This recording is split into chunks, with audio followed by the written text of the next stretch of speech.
શહેરનો ખૂબ જ ધનવાન વ્યક્તિ રાતના લગભગ 2-2:30 વાગેલા અને જેને ઊંઘ નહોતી આવતી ત્યાંથી નીકળ્યો, ગાડીની ચાવી લીધી, ગાડી ચાલુ કરીને ત્યાંથી રસ્તા તરફ નીકળી ગયો. રસ્તામાં નીકળતો હતો ત્યાં એને એક સામે મંદિર દેખાયું. એને થયું કે લાવ થોડીક વાર મંદિરમાં બેસું, જેનાથી મંદિરમાં બેસવાથી મન થોડુંક શાંત થાય અને મારા મનને આરામ મળે. જેવો જ મંદિરમાં એન્ટર થયો ત્યાં સામે એક વ્યક્તિ બેસેલો એને જોવા મળ્યો, જે ખૂબ જ ચિંતામાં, ટેન્શનમાં હતો. આ ધનાઢ્ય વ્યક્તિ એને જઈને પૂછ્યું કે ભાઈ શું થયું, કોઈ તકલીફ છે? પેલા ભાઈએ કીધું કે સાહેબ, કાલે સવારે મારા દીકરાનું ઓપરેશન છે અને મારી પાસે પૈસા નથી. હું ખૂબ જ ટેન્શનમાં છું, પૈસા ક્યાંથી લાવું ને વિચાર કરી રહ્યો. પેલા ધનાઢ્ય વ્યક્તિએ એની પાસે જેટલા પણ પૈસા હતા એ બધા જ પેલા વ્યક્તિને આપી દીધા અને એને કીધું કે લે, તારા દીકરાનું ઓપરેશન કરાવ્યું છે.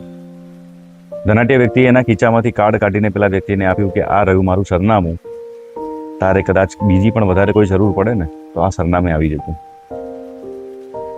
પેલા ગરીબ વ્યક્તિએ એકદમ શાંત મને કાર્ડ પાછું આપ્યું. એણે કીધું કે સાહેબ, મારી પાસે એનું સરનામું છે જે રાત્રે 2-2:30 વાગે પણ તમારા જેવા વ્યક્તિને મારી પાસે મોકલે છે મદદ માટે. તો ધનાઢ્ય વ્યક્તિ કંઈ જ ના બોલ્યો. કહે છે ને કે જેના મનમાં શ્રદ્ધા છે, ભગવાન કોઈના કોઈ રૂપે એનું કામ કરે છે.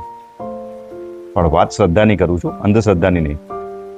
અંધશ્રદ્ધામાં ડૂબેલા માણસોને એટલું જ કહી કે અંધશ્રદ્ધામાંથી બહાર નીકળી જાઓ, શ્રદ્ધા તરફ.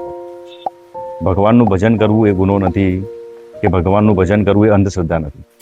પણ અંદર ડૂબીને તમે જે ગુનાઓ કરો છો ને એ અંધશ્રદ્ધા છે અને ગુનો છે. એ શ્રદ્ધા નથી, ગુનો છે.